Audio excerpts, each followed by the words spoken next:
From the moment he first cracked a joke, Jimmy Kimmel carried more than humor. He carried a restless spark, a question. Could a kid from a modest background become more than a late-night host? That question would follow him for decades, through radio stations, heartbreaks, near misses, and bold comebacks. Until finally, Jimmy became not just a comedian, but a voice that people leaned into when laughter felt urgent. He was born November 13, 1967 in Brooklyn, New York, to a working-class Catholic family. His father, James John Kimmel, held jobs at American Express and IBM. His mother, Joan, was a homemaker. Jimmy was the oldest of 3 siblings. When he was 9, the family relocated to Las Vegas in search of new opportunities. That move would become a defining shift. New York's noise traded for the hope and possibility of the West, a fresh landscape where a boy's dreams might stretch further. Raised in a devout household, Jimmy served as an altar boy in his youth, and yet even then, you could detect that his mind wandered beyond the pews. He began to hone an internal monologue, a witty commentary on people and moments, the kind of voice that notices the absurd in the everyday. He watched Johnny Carson and David Letterman on television, and somewhere in those broadcasts, he found not just ambition, but a calling. He wanted to host his own show one day.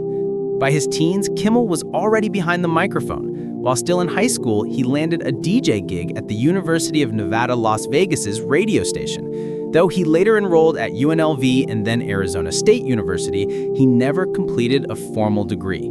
For Jimmy, radio was the real classroom. A place to stumble, experiment, crash, and rise again. That classroom was brutal. His earliest real job in radio came in 1989 in Seattle on KZOK-FM, co-hosting The Me and Him Show, but it lasted only 10 months.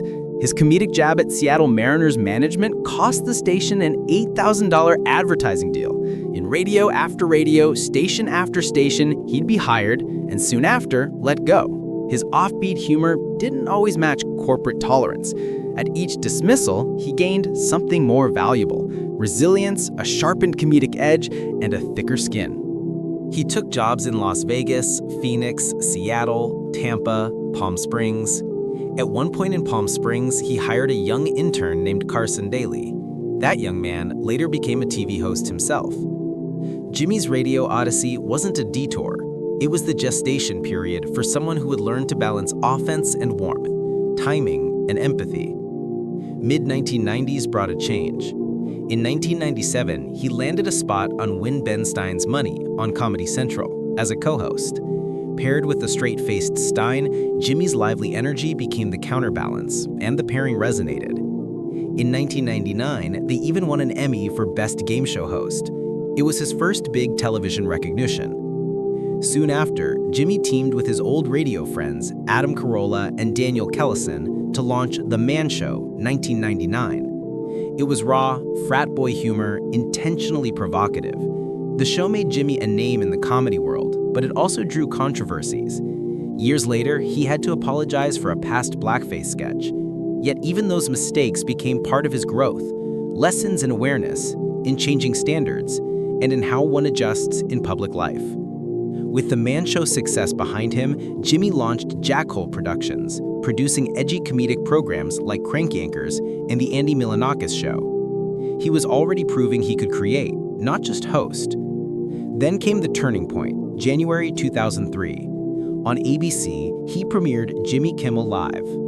At first, it aired after midnight, competing with established hosts like Letterman and Leno. Jimmy shed his Man Show persona, shifting toward authenticity, willingness to be vulnerable, and humor that could be self-deprecating. He introduced segments like Celebrities Read Mean Tweets and This Week in Unnecessary Censorship, bits that felt like inside jokes with the audience. Over time, the show found its identity: accessible, honest, and always ready to skew expectations. By 2013, Jimmy Kimmel Live moved into a primetime slot. Jimmy had graduated from underdog to mainstay, with late-night staying power. But life had more challenges ahead. In April 2017, Jimmy's infant son, William Billy, was born with a congenital heart defect. The newborn's life immediately hinged on open-heart surgery. That moment transformed Jimmy. On his show, Through Tears, he delivered a moving monologue about the critical importance of healthcare accessibility. No mother or father should ever have to decide whether they can afford to save their child's life. That heartbreak sharpened his voice. He became not just a comedian, but a public advocate, someone who dared to carry personal pain into collective cause. From that day on, his humor carried empathy. His stage had become bigger than entertainment. It was a platform. He began speaking out on political and social issues, leveraging his visibility and caring instincts. "I'm turning my son's health problem into politics because I have to," he declared.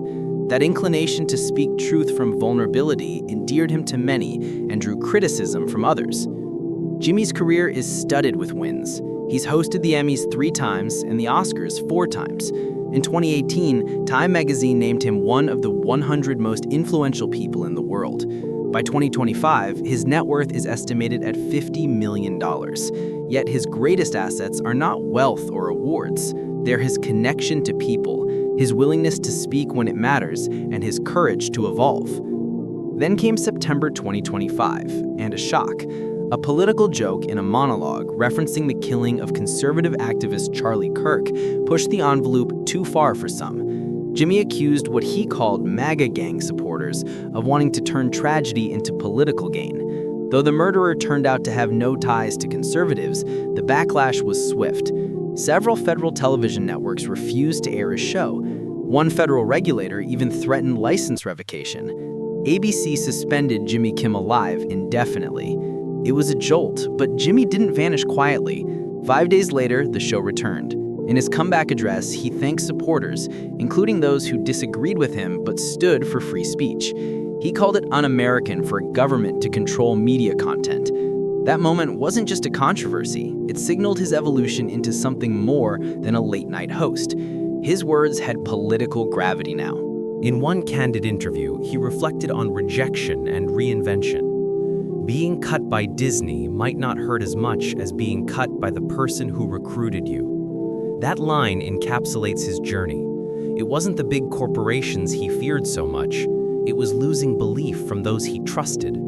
Yet each cut, each setback, forged him into someone more resilient, more attuned to his own voice than any external approval. Looking back, Jimmy's journey teaches powerful lessons. Failures build you. His repeated firings taught a young man how to endure, adapt, and grow. Listen to your heart. When tragedy struck, he didn't hide. He used his platform for purpose. Forge your own path. He didn't merely mimic Carson or Leno. He cultivated an identity, combining humor, empathy, and grit.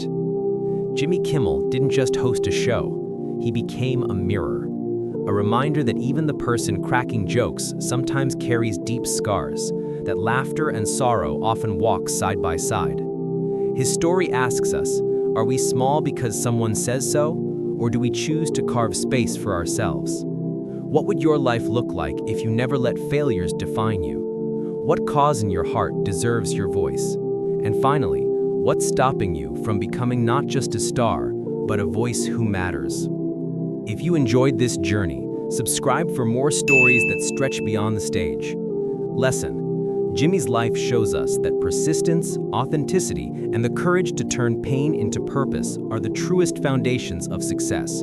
Even when the spotlight burns brightest, your integrity must outshine it.